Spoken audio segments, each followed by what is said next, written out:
Hi, my friends, and welcome into today's episode of Forte Catholic. I'm so glad that you found us. Myself and Father Anthony have a great show for you here today. We start off the show by talking about some pretty silly stories that happened to me, kind of at my expense, and then we talk about how a lot of us are pretty good at confessing. Like we talk about confession on the show quite a bit. It's a big thing for Catholics, one of our sacraments.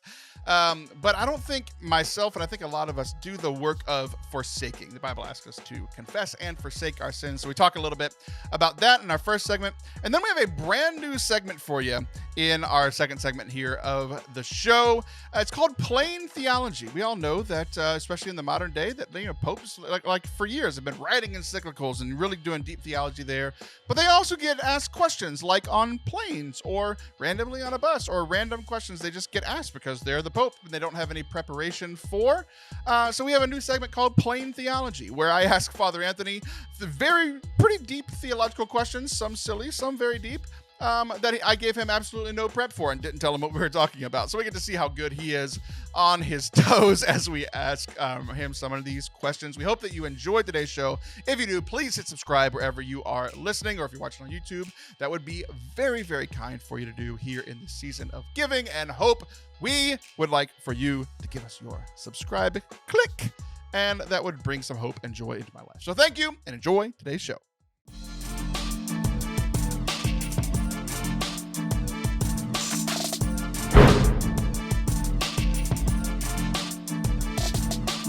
What's up?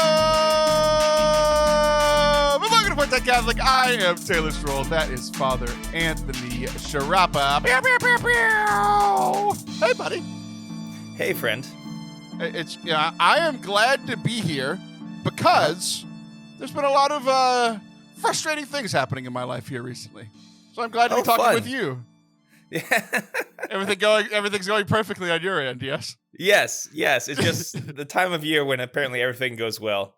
It's the most hateful time of the year. It is though right now for me. Ugh. Anyway, what's wrong with you? What's wrong with you in your brain? I have 95 theses of problems that I would like to share with you, and by 95 I mean about 2. One. Sorry, go ahead. Yes. That was very good. Our Martin Luther turned Jay-Z reference. I mean, if that's not what the show is about, then I don't know. What represents your show? Martin Luther and Jay-Z. All right. So Forte Catholic. Right, exactly. So I was, this is coming out a little later, but this is the first time that I've been home since like the holidays, like Thanksgiving holidays, right? I know we find ourselves here in the second week of Advent, but anytime I have a good complaint, I need to share it on the show. Absolutely. So 2 years into a new liturgical season, I'm still complaining about last liturgical season. It's a new year, but not for me. Okay. So, this flashback to a year ago. A year ago, Taylor. Better person, worse person? I'm not sure which. What do you think? I don't know. Time is so weird. There was a time when you were not good Taylor, then you became better Taylor. I'm not sure if this is when you were not good Taylor or working on your better Taylor. Hard to remember. Somewhere. What do you think? There's probably somewhere in there. Yeah. I think it was right around the time that I started becoming myself again. Whether that's good or bad, I'll let everybody else decide. Okay. So a year ago, Taylor made the poor decision to travel the Wednesday before Thanksgiving, which is, I learned very quickly, the most traveled day in America. Because for Christmas, it's spread out and stuff, but most people, like myself, have, Monday and Tuesday work, and then Wednesday's travel day. So my parents live about 2 hours, 2:15, 2:30 away. Last year, I was like, I didn't know that. I had a bunch of work to do Monday, Tuesday, Wednesday morning. I leave. That 2 hour, 15-minute drive became 6 hours very quickly. Oh no. That's terrible. So I was thankful for absolutely nothing. Yeah. So this year I was like, okay, I know now. So Monday and Tuesday, Monday, I work a little extra, thinking that Tuesday was going to be pretty easy.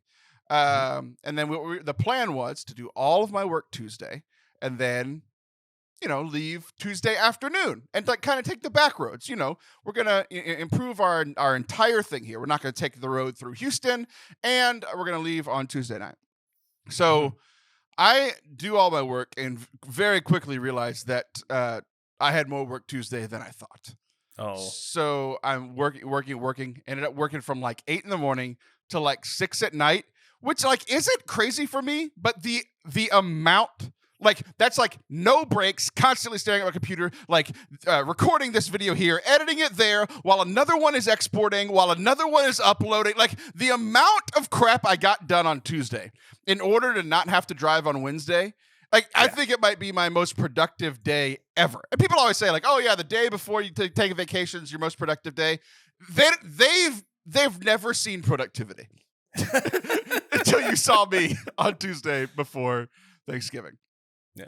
So I finish up all my work.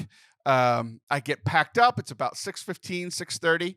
It's about 6:15. We drive, we pack up. The kids are all ready to go. They've been ready all day because what do they have to do? Chris has been playing Fortnite probably for 10 hours while I'm not paying attention, And so I go and I need to fill up my car with gas, get gas. And then I go to Walgreens to get my medicine, and then we're off.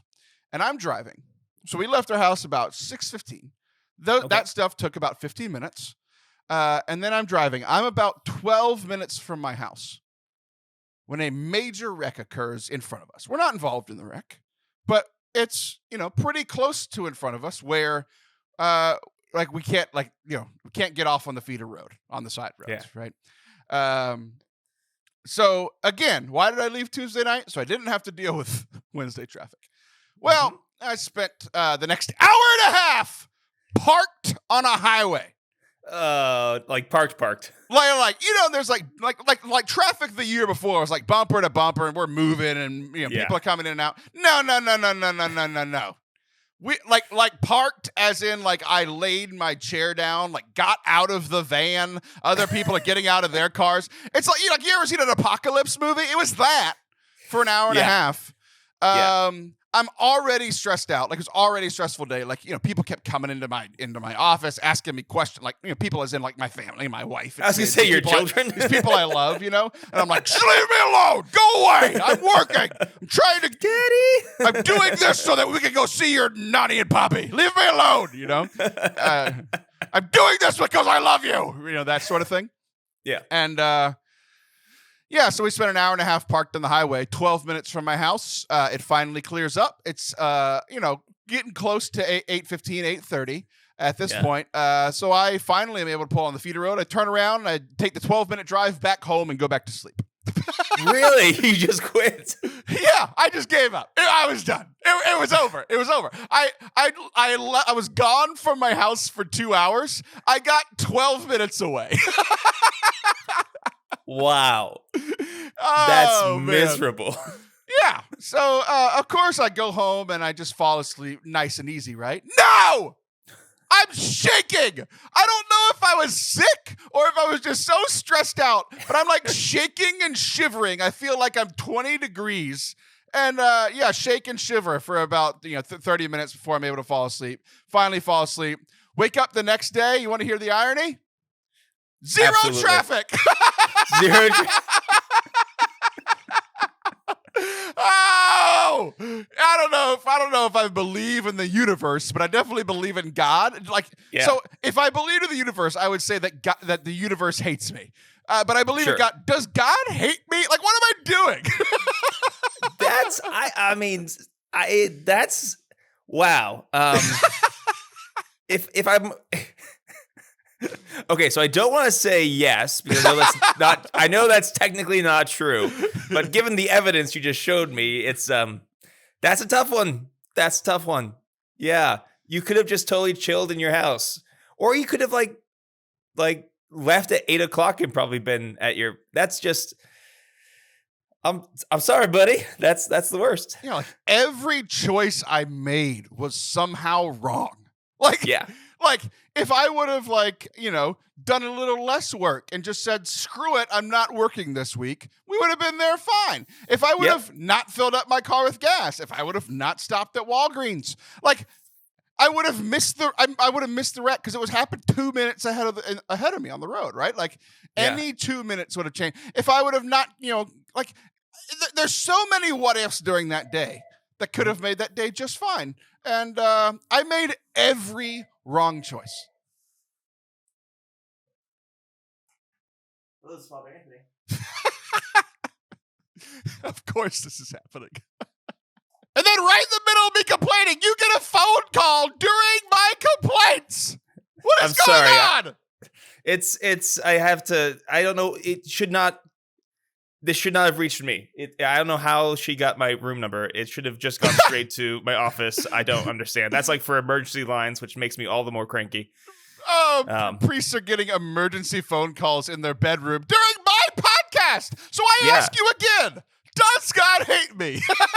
It's looking more and more. I don't have the energy to argue with you about this today, so sorry. We're going to have to change all theology given the evidence I have just experienced. Okay, well, good. Again, your life is going perfectly, and mine is going pretty rough. Correct. So not only that, I have more to complain about. Are you okay to listen to me complain some more? Will it make you feel better about your life if I keep complaining? It's your show, buddy. You want to complain, you go for it. I'm just here for the ride.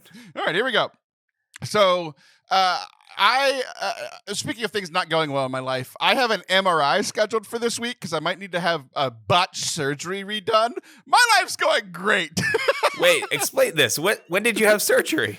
10 years ago. And the thing, it was a hernia surgery, and they repaired the hernia, and then they were like, yeah, it will never rip, it will be stronger than ever. And they lied. So I think I have to have surgery again. My life's just going great, right? So I go and I see the surgeon, and the surgeon's like, yeah, we need to do an MRI. So he's like, my people will call and schedule with you, right? Okay. So I'm on the phone with the scheduling people to get this MRI done. And they're like, hey, when's your birthday? And I'm like, 10/25/89. And I'm, talking with the lady. I'm like, yeah, I'm being jovial. I like to be nice to people because they're, sure, they're on the phone all day and people are probably grumpy. I'm just trying to be, nice and smiley and laughing and that sort of thing. I'm like, oh yeah, 10/25/89. And she was like, what's your name? And I was like, Taylor Schroll, SCHROLL. I had to spell it out because they never know, right? And then they're like, social security number. And I say 63. Oh, never mind. So then she's like, I'm having trouble finding you. Like, it's this whole referral system, right? Like my doctor referred me to the surgeon. The surgeon has to refer me to the the imaging place or whatever. And they're like, so she's like, let me just go back through. She's like, Taylor Schroll, SCHROLL. Yep. Social security number there. Yep. And you said 10/25/49, right? And I'm like, do I sound 73 years old? She's been on the phone with me for 15 minutes at this point, and she thinks that I was born in 1949. Like I fought in World War II. Like, what is going on? I'm trying to be pleasant. She thinks I'm a 73-year-old man. She probably wants, like, why are you getting an MRI? Like, don't they just have caskets? So I'm frustrated. Yes. And I wouldn't bring up this phone call if that was it. Okay. So then we have a good laugh about that. And she's like, oh, I'm so sorry. Okay, let me just move on to these next questions. She's like, have you ever had surgery before? I was like, yeah, I had my wisdom teeth out and I had this hernia surgery. And that's the one we're looking at. And then she goes, okay, here we finally get to the end of the conversation. She's like, here's all your prep, right? She's like, you don't need to fast because it's an MRI. It's not like they're not going in anything, right? They're just going to look. And then finally, she starts asking me questions. She goes, have you ever had a mammogram before? Is this your first mammogram? Do you have any questions? I was like, mammogram? Am I a 73-year-old woman now? Like, I don't understand what's going on, and this is not giving me any kind of trust that my MRI will go well. Yeah, no. So I'm an angry 73-year-old woman whose Thanksgiving travel didn't go well. That's my report to start this show. Wow, that's a lot. That wasn't some like attack on your weight or anything, was it? No, like she doesn't even know. She clearly doesn't know what I look like. Oh man. That means wait. So like there had to be something in your file that like either misled her or did she just get mammograms stuck in her brain somehow? That's whatever it is, it's troubling. It's troubling. I don't know. So they might be doing a MRI of my chest area where I didn't have surgeries. I don't know what's gonna happen, but I wanted to let you know, and I wanted to let everyone listening know. That's just the headspace that I'm in for today's podcast. That's good. That's wow. That's a lot. It really is. So would you like to lighten the mood a little bit? How can I do that? How can I lighten the mood for you? Just I have some fun news to share about my son Christopher. Oh, okay. You've met him. You remember? Yeah, he's a good dude. He's a good dude. Not a 73-year-old woman. He's a 10-year-old boy, right? Yes. So he has been on. His life is going way better than mine. He's been on this incredible win streak. Like, not just in Fortnite. He already has more Fortnite wins than me. He started playing in the summer, right? But he got this big diocesan scholarship a few months ago. Everybody, we posted that. Everybody got congratulated. He got to meet the bishop. Kids. It was very, very, very exciting for him. And then now he, football season ended. It was his first year playing football. They made it to the championship because there were only 2 teams. Yeah. Good old Catholic League. It was just us and another parish going at each other the whole time. Yeah. But he played really well in the championship. He got his first interception of the season. He played really, really, really well.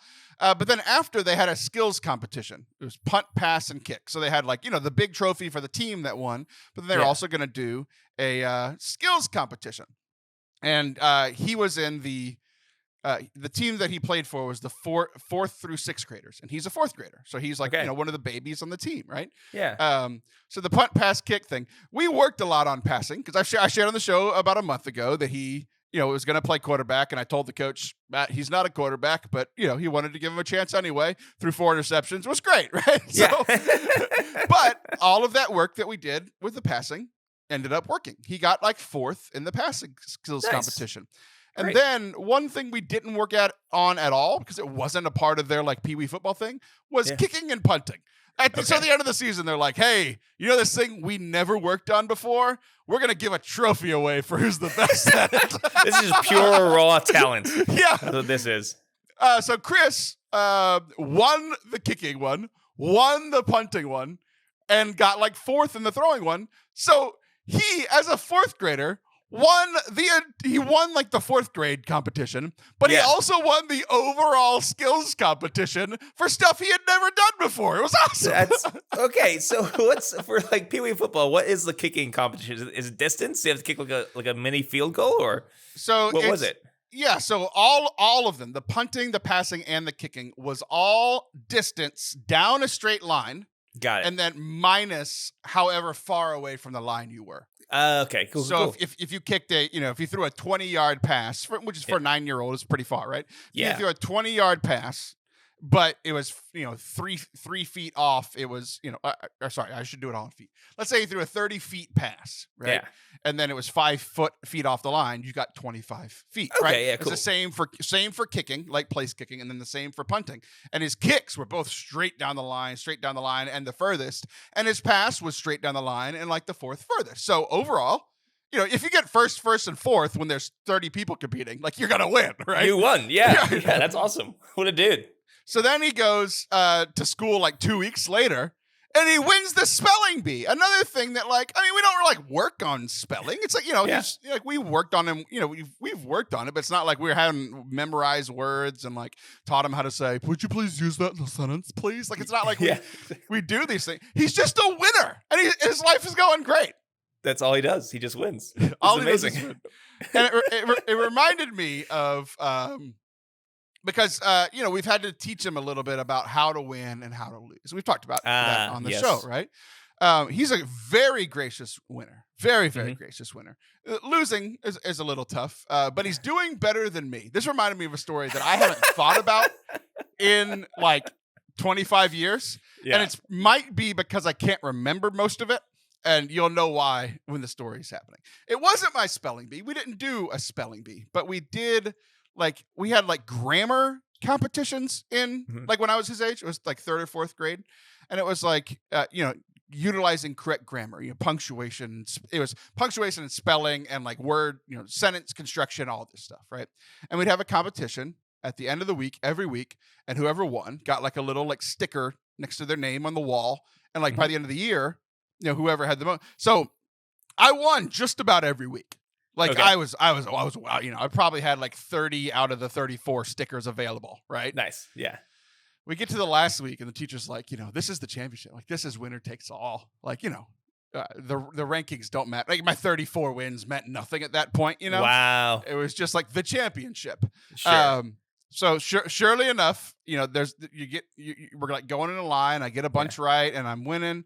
And finally, I get one wrong. And this guy who had been, the person that had won 3 or 4 stickers throughout the year, he gets all of them right. So I get 2nd place for the year after just absolutely annihilating everybody, right? Yep. And I hadn't lost much, so I hadn't learned how to be a gracious winner. So Yeah, exactly. Either one. Yeah. So how I handled that situation was I took my forehead and I plunged it into the wall.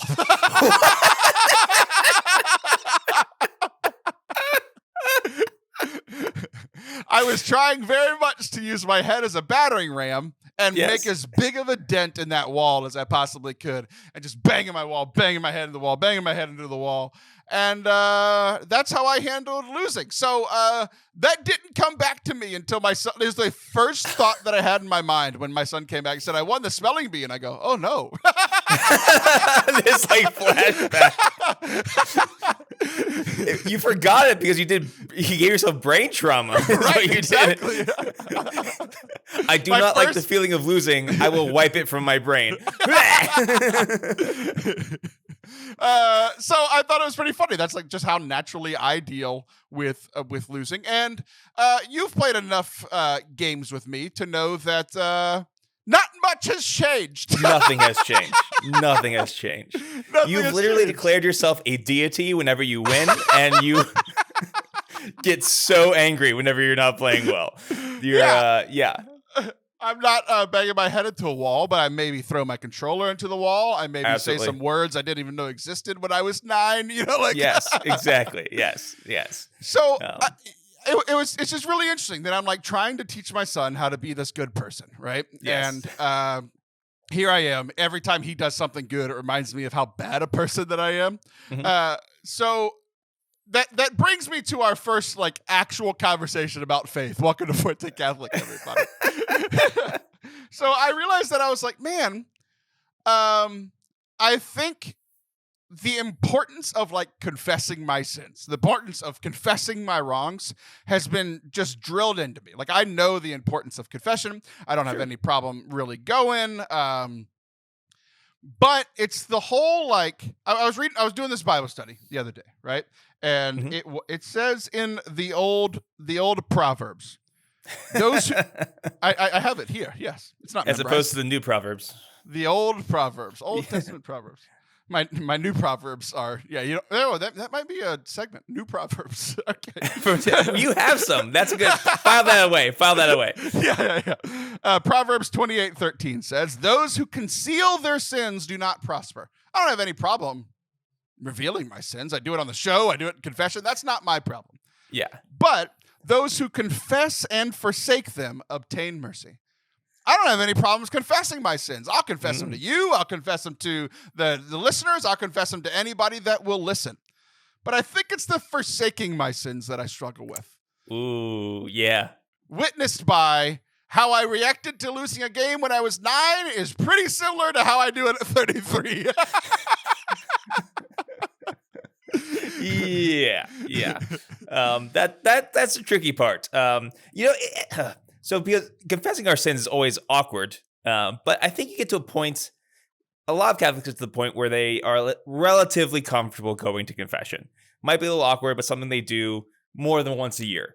So they do it maybe every month, every couple months. every couple of weeks or something like that. And you can get used to simply confessing your sins. But then actually working at them, that's a whole nother thing that is not guaranteed by frequent confession. Right.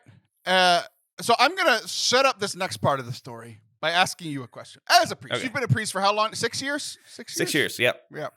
And it's one of the things that, like, I'm not nervous about going to confession, but I know a lot of people are. And, like, we've been talking about confession a lot, and people have been pretty honest. Listen to the show that one of the things that they're worried about is, what will the priest think? Or maybe the priest will, treat me different. Or what if he says no to forgiving me, right? And it's like those easy ones are pretty easy to get rid of. It's like the priest has heard way worse than what you have. I promise, Tommy. Like there's nothing you can say that he hasn't heard worse. He might like perk up his ears, like, oh, I hadn't heard that one in a while. But he's heard it all, right? He's not going to treat you differently because he already thinks you suck. So the final one though, I think is the one that people are worried about that doesn't happen. Have you, as a Catholic priest, I know you can't talk about specifics like with anybody in particular, but you can talk generally. Have you ever refused confession or refused absolution to somebody? Yeah, it has not happened often. Okay. It's maybe happened like 3 times or something like that in 6 years. And it was literally because someone refused to be sorry for their sins. Or like they not just like refuse to be sorry, but like, I know people have told me that this is a sin. I don't think it's a sin. I'm just saying it anyway.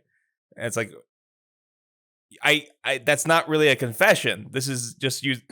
And like, you're just telling me what the church teaches. Yeah. It's just a weird form of catechism. And even after like working with that person, like they have revealed that they are in no way sorry for their sins or afraid of hell in any way. For this thing, it's like I said, it's rare because I'll like talk with someone, work with them in the confessional, whatever. But it happens where it's either certain cases, but it's like I said, it's happened like maybe 2 or 3 times in 6 years, and they were odd. It was an odd confession. It's not something that happens very often at all. Like I'm trying really hard to forgive their sins. Like I'm trying to like get them to some sort of place where there's some sort of contrition. But it has happened where there's literally none of that. And it's like, I can't. It's not even a choice on my part. It's like, I cannot forgive these sins because of how the sacrament works. So, yeah, no. It's very rare, but it has happened a couple times to me. Right. So about 3 times over the course of 6+ years when you've heard confessions for hours and hours and hours a week. Yes. It's a very rare occurrence. Incredibly rare. Yeah. So in my I have never had it refused to me, and that is still true. I have gone, roughly 100 to 200 times in my life. I was trying to do some math the other day. It's probably somewhere in there. 100, 200 times. Never even had the thought that the priest was going to refuse my absolution. Until my latest one. So I go and I list off all my sins. Again, no problem confessing because everybody's like, oh, well, you need to make sure that you do a examination of conscience, make sure that you're well prepared. I'm like, bro, I could be like watching a video for like watching The Office for an hour waiting in line on my headphones, and somebody says they're ready. Like, I'm ready to go. You know why? It's the same list since I banged my head against the wall in 3rd grade. I've got the same list, right? Yeah. And so I walk into this confession, and I list off all of my sins. And the priest starts asking a lot of follow-up questions, like trying to get at like the root of, why are you making this sin? Do you understand why this is a sin in the church? Do you understand, what is bringing you to the sin? What are the situations that are bringing you to sin? Yeah. And like, it was a pretty like pastoral, but like pointedly pastoral, right? Pastoral as in like a father trying to correct his son, right? Mm-hmm. And he finally asked me a question after, we're in there for, like, my confessions usually don't take very long because I rattle off my sins. I know the form. I say the prayer. Like, I'm in and out in like 90 seconds. Like, it doesn't, I just listed off half the sins, but it didn't take long because I have the list memorized, right? But we were in there for a while, which for me, like 5-6 minutes, like he's asking me these follow-up questions. And then finally he's like, so do you plan to not do this sin again? And it was an awkward pause. Oh, yeah. Because this is where it gets into like with confession, I've always known that I have imperfect contrition. Meaning, I have contrition. I am sorry for my sins. I'm sorry for committing my sins. I'm sorry that it hurt God. I'm sorry that it hurt other people. I am sorry for my sins. But at the same time, because I have this same list over and over and over again, it's not like I'm making a plan to do those sins. But could I sit in that confessional and say, I could sit in the confessional and say without a doubt, I plan to not do these sins anymore. Mm-hmm. But in the back of my mind, I know I'm going to do them. Like, just because this is just how life is, right? I've committed these sins. I've done them over and over again. But whenever he said, like, do you plan not to do this again? I had to pause because I had to, like, and after about a 10-second pause, I said that I do not plan to do this sin again. But it was hard for me to say because it's not like I was like, okay, Tuesday night I'm gonna sin. But you know what? I'm probably gonna sin Tuesday night. You know, like it was just this hard, and it was like this like heart-rending thing of like, because I knew that if I said, do you plan to do this sin again? If I said yes, he was going to refuse my confession. He was going to refuse my absolution. Yeah. And that's the closest I've ever gotten to it. But I knew like the right thing that I had to say, and I didn't want to just say it because it was the right thing to say. But at the same time, I was like, he might be right. Mm-hmm. So it was one of the more like interesting confession experiences I've ever had. I just like the idea of you like filling out your calendar for the week. Monday is bingo night. Wednesday is poker night. Tuesday is sin night. That's where we do the sins. Thursday we get any of the leftover sins we haven't done, and Friday we have pizza. Yeah. Okay. So this is something that people struggle with a lot, especially if they're caught up in habitual sins. Watch your language. So even if there's things like people get in the habit of, let's just say something mundane, relatively mundane, of like swearing and taking God's name in vain. Sometimes that becomes simply a habit, and it takes a while to break that habit. And so while they don't want to commit the sin again, they are pretty sure they're going to do it again. Right. Okay. And then you feel awkward. You can feel hypocritical in that. I think there's a few things going on there. And I think this may be going at what maybe some of what your confessor was trying to do. Do you want to take concrete steps to not commit the sin again? Okay. Like you saying you're probably going to sin again is you just kind of betting on your personality, like betting on the things that you normally like. That's not planning to do the sin again. You're saying, given the statistics, given my records for my lifetime, if I'm going to put money on this, I'm going to put money on the sinning, and then add gambling on sin to your confession later. But I was about to say that's going to make me sin even more if I can win money off of it. Yeah, exactly. Wow, I can rig this. Is it cheating? I'm the Pete Rose of Catholic sinning. Yes, just incredible new ways to sin. Okay. Yeah, and so we need to give ourselves, not be so hard on ourselves in that, especially when it comes to habitual sins or sins we struggle with our entire lives. We do have to have a certain patience with ourselves and not judge ourselves by what is likely.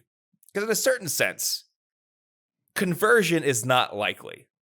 Change of heart is not likely. If you're going strictly by odds in our natural character, it's very unlikely to repent of our sins. You have to remember, this is all a work of grace. So it's kind of futile to bet on yourself just knowing yourself. So even that whole game of, am I going to sin again? It's not worth it, because even when you begin thinking that way, you're almost prepping yourself for failure mentally. Your sin becomes a matter of fate. This is just going to happen.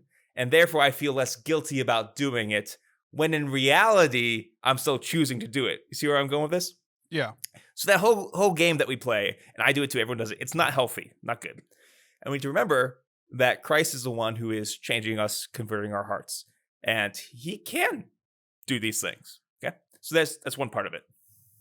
Yeah, I think that's the part I struggle with. Literally, the last thing that you said is like, Yeah. I think after 33 years, I think the reason that I paused for so long Yeah. was I'm at the point where I don't think I can change. Mm-hmm. I think I've been saying the same list for so long that I don't think I can actually grow in holiness. I could come and confess, and like I was like, Jesus has changed my life, but I think there's a limit to that. That's like these quote unquote limiting beliefs or whatever that I have is that like I don't believe that I can forsake my sin because of the track record. I don't like, so I think back to like these people's lives who were completely changed, like in the scriptures, right? But I like. They met Jesus and then everything was changed. And I was like, man, I feel like I've had a lot of big moments in my life where Jesus really did change my life. And for some reason, I guess it's age and just the track record. I don't think Jesus can change my life anymore. I think we joked earlier about how I'm like, there's good in me and there's bad in me. And I think I'm done. And that's sad. I don't like the fact that I don't believe that I can forsake my sin sucks. Yeah. So I also get frustrated with some of those stories about where it seems like sainthood is this major conversion and then you're done and it's easy for the rest of your life. I think about Teresa of Avila, who had kind of her major conversion after she spent many years in the convent. And it was only in like her mid 40s that she had like a serious conversion to the Lord. She like went back and forth for a long part of her life. And also, I've been blessed to know people who have had major conversion experiences and have begun to progress in their moral and spiritual life, after they're, in their 60s and later. So I am blessed that I've actually seen it happen. So I maybe have more hope than someone who is just dealing with their own lives. Okay. So it does happen. But also with that, sometimes it takes those kind of hitting your head against the wall and you don't break through with your forehead. You just like you bounce back against this priest questioning. Sometimes it takes like moments like that where like now is the time for the conversion to happen. It's weird. I don't know why God's timing is how it is. I'm not going to pretend to understand that at all. But sometimes it's those kind of moments where either a confessor or yourself, you wake up and have to like, oh no, I've been in a certain way. I've been comfortable with the way I've been living for a long time. Yeah. That's what trips you up, is that on one sense, we don't like our sins because we don't like the way it makes us feel sometimes. And we do on some level very much so love God and want to please him and want to go to heaven. Like those are genuine desires, but we also have a genuine desire to just stay still.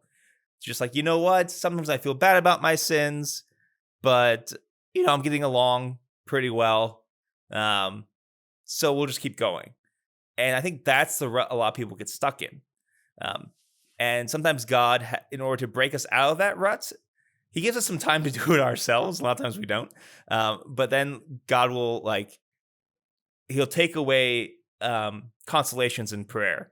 He'll give you a priest who might be a little more poignant with confession. He'll kind of make us hit rock bottom sometimes to shake us out of this simply being comfortable with our own sins. And that's one of the most difficult things for us to admit is you know what? I do like this sin and I would prefer not to get rid of it. But you have to get to that point to then ask the Lord to give you the desire to actually change. And that's difficult. It's difficult to admit bad things about ourselves sometimes, because we like to think that we always have good intentions, but sometimes we don't have good intentions. Sometimes we have bad intentions. Oh, I think that's very well aware in me that I have both. Yes. So, you have given me some hope in this conversation, though. You've given me hope that at some point, when I become that 73-year-old woman that the people on the phone think that I am, that maybe then I'll finally grow in holiness. Don't go anywhere. We'll be right back for some theological questions that I have for Father Anthony Sciarappa. As you may have heard, Father Anthony and I are heading to Italy to lead a pilgrimage next summer, June 19th through 29th. We're going to the holiest the center of Catholicism, our holiest sites. We're going to the beautiful Italian countryside, Assisi, Rome, the Vatican. It's going to be an absolute blast. We hope that you can join us. If you can do that, you would sign up at fortecatholic.com/travel. I think that's it. Yeah, that's it. We had quite a few people. We had 7 new people sign up just this week. So if you would like to join us and some other of our friends and listeners of the show in Italy on a pilgrimage next year, you can find all the information and sign up at fortecatholic.com/travel. If you have any questions, please let me know. Enjoy the rest of the show. Welcome back to Forte Catholic. I am Taylor Stroll, and that is Father Anthony Sciarappa. And I minorly prepped him for today's show, but didn't fully prep him because right now I have a lot of theological questions for Father Anthony. And sometimes when he's prepped, he often will impress me with how smart he is. I always knew that he was very pastoral, but there is something going on in that brain, despite what most people think. But, thank you. Yeah. Despite that, I didn't want to fully prep you for this because we're going to do a segment called you do a segment where you answer theological questions on your podcast. What is that? What is that segment called? It's called Theological Emergencies. Theological Emergencies. Well, what this segment is going to be called is called plain answers. You know how Pope Francis says a bunch of very cool theological things in his encyclicals? Yes. Well, I'm just going to throw questions on you, and we're going to pretend that you're a priest on the plane answering questions to reporters with little to no preparation. You ready for this? That's amazing. Yes, great idea. Okay, let's see how many heresies I can do. I'm gonna do a couple of weird ones, and then some. Ironically enough, you got a phone call in the middle of our recording earlier, and the lady was asking you a question that I am going to be asking you here on this show. Great. But my first one is rather silly. It was a psalm that was in Mass over the last few weeks. I think we actually had it twice. We had the new liturgical year. We heard it at the beginning of Advent. I think we actually heard it at the end of last liturgical year. So whoever made those calendars missed one by a week. But in the Psalms, which are all songs of praise or lament, but they're all praises, songs to God, right?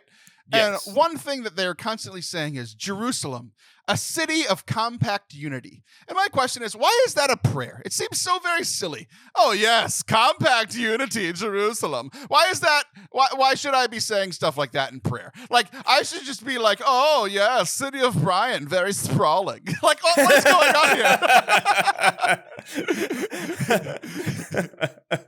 Yeah, okay, so I'm not sure what the actual Hebrew is there, but at least the concepts of compact unity. It's saying that this holy city is a well-ordered city. And you know how you ran into traffic going through Houston or Dallas or wherever you're going through? Oh, Brian, 12 minutes away from my house. Yeah, right. Yeah. Okay, yeah, whatever. All Texas is the same to me. If that city were planned perfectly, imagine a city where there's such unity and it's so compact in the sense that it's so well ordered that even a traffic incident couldn't keep you from going to your place. Or imagine a place where everything's a 10-minute drive or something where the city is just so well ordered. So it's saying that Jerusalem is like that God's city is well ordered, and it's kind of reflecting off of God's plan for his people. Because all people are meant to be drawn to Jerusalem. Now we know it's the heavenly Jerusalem. But all people are meant to be drawn to Jerusalem to worship the one God. And they can do so because God has planned out history, his land, his people in such a way that there is what sounds lame, but it's meant to evoke more compact unity.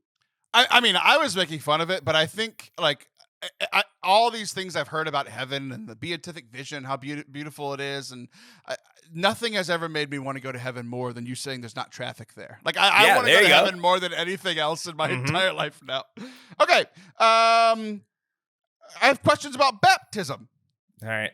I hear often that baptism makes us children of God, brings us into God's family of the church, right?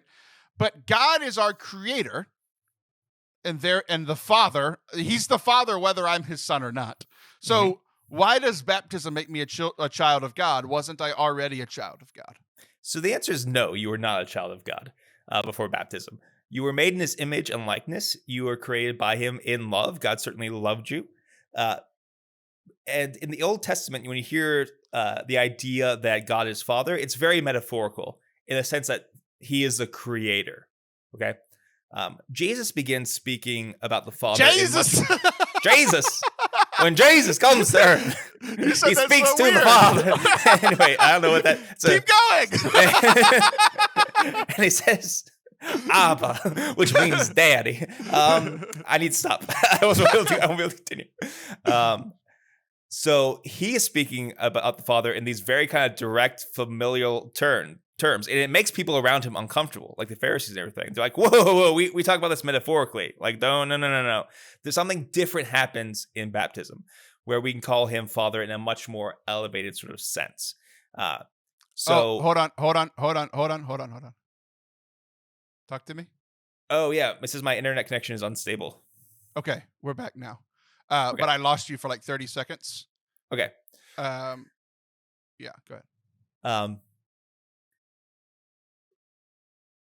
Did you get the part where I talked about the metaphor? Okay, so come on, brain. Yeah, I had where you were, and then it went for a long time. You're like, in terms of something, that's not helpful. Yeah. So there's a metaphorical meaning in the Old Testament. It becomes a spiritual reality in the New. Even though we're called adopted sons and daughters of God, we have to remember that adopted is only the way which we are sons and daughters. So what I mean by that is you are more God's son or daughter than you even are your parents' son or daughter. But you are that way by way of adoption. Adoption does not mean less real in this sense. So baptism really does this new thing to you, which is God's plan for everybody, but not everyone has accepted that plan yet. So no, we're not all sons and daughters in the same sense as we are when we are baptized. It's a brand new thing that's happening. This is why baptism is so important as well. Yeah. I get that. I get how it proves that baptism is so important, but like my takeaway is that like, so he just doesn't care about unbaptized people, like that's like the issue, right? Where it's like, oh, and like, there's a term for offspring that you don't love, and I'm not going to say it here on the show because we'll get an explicit warning. But it makes me feel more like that, or not me because I was baptized earlier, but like it seems very unloving to people who aren't baptized. Well, I mean, the point of Jesus dying on the cross is so that we could become his children. He loved us so much. While we were still sinners, he died for us. But we become something new and are able to accept that love so much more through baptism. So God desperately wants everyone to be baptized. That's why he dies for the unbaptized. That's why he makes a church and sends out people to go evangelize. That's why people evangelize with such fervor and intensity, because of God's love for them. So don't mistake, God's desire. You're not, if you're unbaptized, it doesn't mean God doesn't love you. It means God does love you and has more planned for you that you don't have yet. And there's nothing, I don't see that as wrong. I can see where you're coming from, but it's like, you gotta remember, God died for us while we were still sinners, while we were still unbaptized. So that kind of throws it out. God definitely loves you and wants you to be baptized. Gotcha. So my next question has to do with baptism, and like it's kind of on the opposite end, where it's like, okay, it's almost that I like baptism too much that my answer seems to go against what the church says, right? Okay. And you and I have talked about this off the air, because I have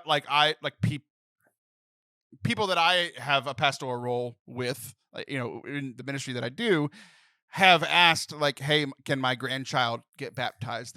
My kids aren't Catholic. You literally got a call about this during the show of somebody else in the family calling, hey, can we schedule a baptism? And you're like, I heard you ask the questions. Are they going to go to mass? Are they going to be raised in the faith? And like, most of the time that answer is no, but like baptism has been shown to be so important to people, whether they understand it or whether the kids understand it or not, or like in most cases, the grandparents understand it. Like this is the situation you find yourself in that I find myself in a lot. The grandparents know how important it is, but the kids don't seem to care. But like they want to get the grandbaby baptized. So with everything that you just said in the last question about how important baptism is and how important it is, like the graces we receive and how it like makes us a child of God.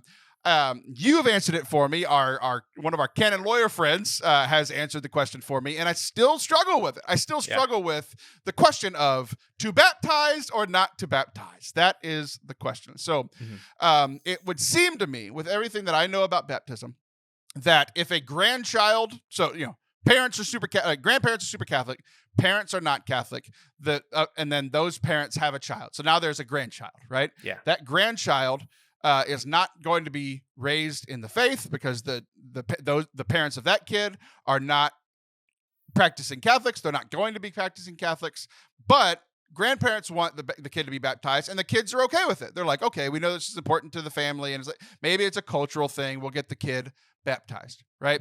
It seems to me that the graces received from baptism, the answer would be yes, we're going to baptize the kid no matter what. Right. I have been asked to baptize people's grandchildren at pool parties. Right. Yeah. But you have told me that the church would actually say no in that situation. I want you to explain to me why. Yeah. So the reason why we'd say no in the sense, okay, so an example that you gave, the parents are okay with it. I would, if they're like, are you at least willing to try to go to mass every Sunday? Like, are you at least willing to, if the answer is like straight up no, okay, cool. Let's go with that then. It's then not fair to the child in the sense that in baptism you're given all the rights and privileges of a Catholic person, but also the obligations. So you've put this child in an impossible situation that they can't meet their Sunday obligation. They can't go to confession. They can't receive the other sacraments that are part of the sacraments of initiation, like communion and this sort of thing. Like you are in your actions like doing one thing, but also contradicting what you're doing. So baptism becomes this kind of almost like a lie in a certain sense. Now, does the baptism still happen? Yes, but it actually makes it more difficult for that person's life of faith. So this is a little bit more my opinion about the matter. That a person who has grown up with the realities of baptism but never experienced them or opened up that gift, that becomes a scandal in their lives. It becomes like not fair to them in that sense. I hope I'm making sense. And it's actually, I think what it gets down to is, do we feel like we need to force God's hand for someone to be saved? So we are unsure that God actually loves this person and will bring them to baptism and will bring them to salvation. So we have to force God's hand and baptize this person against their parents' will in order to get them to heaven. That's a dangerous kind of thinking. That's putting salvation, the power of salvation, in our own hands and not trusting in God. And don't get me wrong, like these grandparents and people I talk to, like they genuinely, even if they don't have all the theology, they know that baptism is important. They want their grandkids, who they love very much, to be happy with God in heaven. Like they have all the right desires.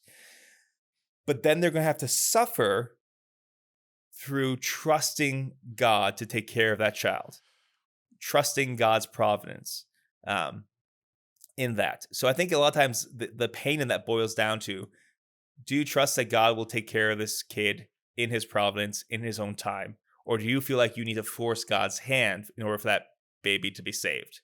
And I'm not saying that's easy at all. It's a very, very difficult thing to deal with. Absolutely. But yeah, if there's like no way for the kid to be raised Catholic, it's like baptism doesn't make sense in that.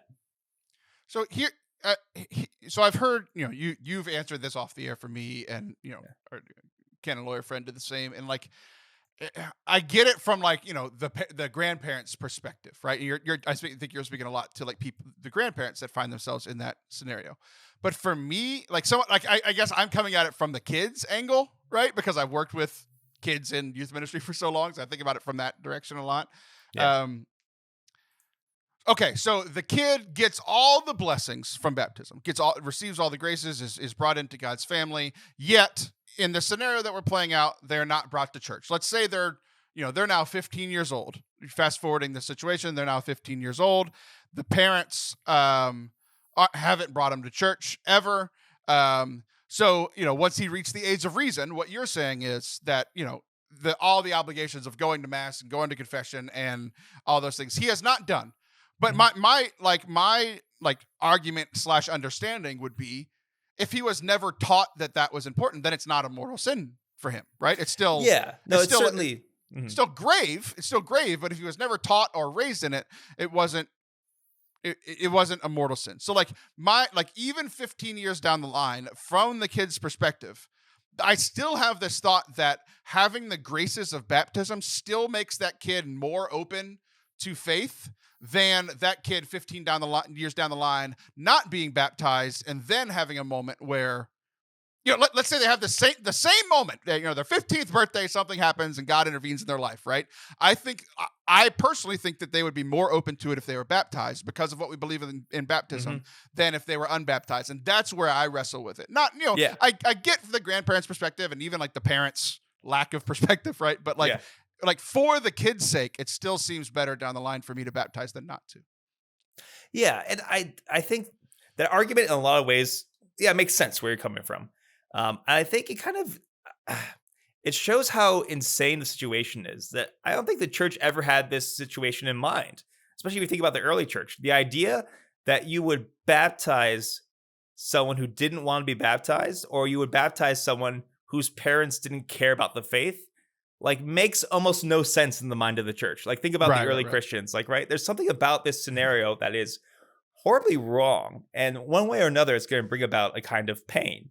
And so, to a certain extent, there's not a good answer here, because the situation is itself tragic. That's my perspective. That's not arguing from the church or anything. And I get it.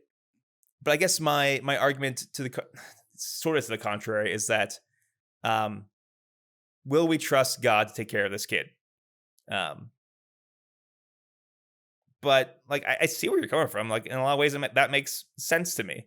But you have to make sure that baptism, even though it's a real thing that happens, is not some sort of magical talisman. It's supposed to be part of a life of faith. It's supposed to be integrated into the whole person. Not just a thing that you slap on and now I don't have to worry about the child anymore. But I don't think that's what people really think. I don't think they have cynical motivations or anything like that. But that's the only way I can make sense of it, is that this has to be part of an entire life of faith. It can't be just a sticker that you slap on and then, okay, that's it. But if you struggle with it, I think that makes sense, because it's definitely something worth struggling with. Yeah, and this is a tough scenario. And I think why I struggle with it is that pastorally, I'm standing with the grandparents in this exact situation. And I say, with everything that I know theologically, I'm I think it would be okay to baptize the baby, but let me check with my priests. And both our parish priest and you and the canon lawyer all said no. And I'm now I feel like the church is not pastorally taking care of these people. And I feel what the hell? I don't know. It's because it's not even a disagreement with the church. It's almost I feel in this rare situation that I'm agreeing more with the church than the church's processes, right? I feel like the church's processes are not agreeing with its own theology, right? So it's this rare case. Usually I'm on the side of oh yeah, I struggle with church teaching on this or whatever. No, it's here I'm I think I'm doing what the church says, and nobody will baptize this baby. I might do it in the pool. I don't know. It's because I have a heart for the kid. The grandparents have a heart for the kid. The parents are willing enough to at least do the baptism. that I don't know. We baptize infants anyway. It's like we don't give them a choice. It's really up to the parents and that sort of thing. It's like, but if the parents aren't into it, I don't understand why the grandparents can't step in and like be that. Oh, in a certain sense, they Impetus or can't be. whatever. Like if someone were to say like, oh hey, the grandparents live real close. The grandparents will bring them to mass. Will like bring them to CCD, that kind of thing. Then I'm definitely willing. Or if they have like a really close Catholic friend who's gonna like be there, like maybe in this weird scenario, one of the godparents is actually a very faithful Catholic, and will like be there to help the parents. Like there's some hope then. I would absolutely baptize the kid. Like, don't get me wrong, it's very rare that I'd say absolutely no. Like I'm trying to look for some way to make this work. Trying to get like at least some sign of some movement of the heart, which is what I'll do with this phone call and when I talk to the parents eventually. And I'll be, I've been like, hey guys, like going to something, it's not even that hard to do. Like just like show up 1 hour on a Saturday or a Sunday, like go to breakfast, make it a thing, make it some sort of like family tradition. Like this is a thing we do. Like, even if you have no faith, will you bring the kid to mass somehow? Right. Like I'm working really hard to make this open up, but you know what you should do is like have a meet, like like dress kind of casually and meet with the parents outside of the office and like don't have your collar on. Be like, hey, the priest is going to ask you these questions. These are the kinds of things that you should say in order to get the child baptized. And then you go in and you like take off your sweater and you have like your collar and like a like a short sleeve shirt on your collar. And then you're the priest and they're like, oh, this guy was helpful. You say that, but there are times I have like, before I've met with people for different sacramental things, it's like, I don't trust these people at all. But if they look me in the eyes and lie to my face, yes, I'll give them the sacraments. If like they're willing to go that far and just lie to me, like I can't technically prove that they're lying. I just have a very bad feeling about it. Right. Okay. Like me and like that priest with me in confession. Do you plan to do this again? 10-second pause. No. It's like, well, you said no. You said the right thing. Well, here we find ourselves here at the end of our time. We're gonna do this again. We're gonna, what do we call this? Plain theology or something. Plain theology. Plain Yes. theology. We're gonna do this again. I have more questions about guardian angels and preservative grace, but we're gonna end with this last one. My most important theological conversation of the day. What are hiccups? Like, what are they? Where do they come from? I can't say they're glitches in the system, right? Because God would. They might be a result of the fall. But also, like when babies hiccup, it's really funny. So it might be a practical joke on God's part. If I'm gonna give you a solid answer, it's okay. Here's my totally real solid answer. Record it. You can tell your other priests or Catholics that this came from real Catholic priests, and it's the truth. Hiccups are the little devils coming out of your soul. Oh, good. They're leaving you whenever you hiccup. They just like pop out there. This is perfect plain theology. I love this. All the reporters are going to report on it. It's going to be great. I figured I'd ask. We have these two great pillars of our our personal knowledge and faith, right? We have knowledge and faith. We have science and faith, right? And I looked. I was hiccuping the other day, and then my kids started hiccuping. It was this very weird experience. So I looked it up. Science doesn't know. So I just wanted to see if the church had an answer. Science doesn't know what hiccups are. And apparently, neither does the church, except for you. You have thus declared that it's little demons coming out of your body. Yeah. So if I hiccup enough, that means I don't have to go to confession, right? You get the demons out. The sin might be there, Gotcha.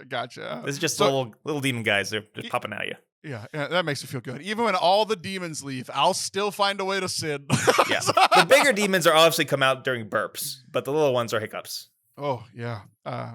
That makes a lot of sense with my spiritual life. I have a lot of acid reflux, so maybe that's some correlation with my spiritual life. Yep. All right, well, next month when you come back, I'll ask my other plain theology questions. But that's enough for today because we went so long with me complaining. It's like we had like a first segment for me and then a second segment for you, and it was so much fun. It was. I think it worked out just fine. Well, very good. All right. Well, I'm glad your life is going perfectly, and I'm glad my life is not. But I'm able to come here and complain with you, and it does genuinely make me feel better. So until next week, I'm Taylor Schroll. That's Father Anthony. He'll be back next month for some more terrible plain theology. See ya.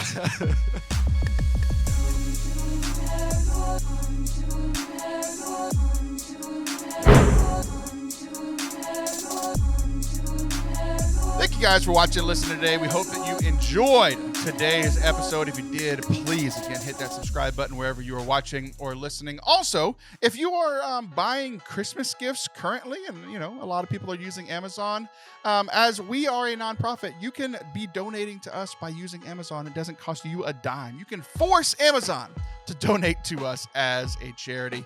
All you have to do is there's this program called Amazon Smile. And you sign up and you pick your favorite charity. Hopefully you pick Forte Catholic because, who else is telling you about this, right? So sign up for Amazon Smile, put us as your charity of choice, and every purchase that you make, a percentage of that, Amazon will donate to us. Doesn't cost you a single penny. The link is down in the description for you to sign up today. Thank you in advance. Y'all are the best. We hope that you're enjoying your Advent, and I'll be back very soon. Love you.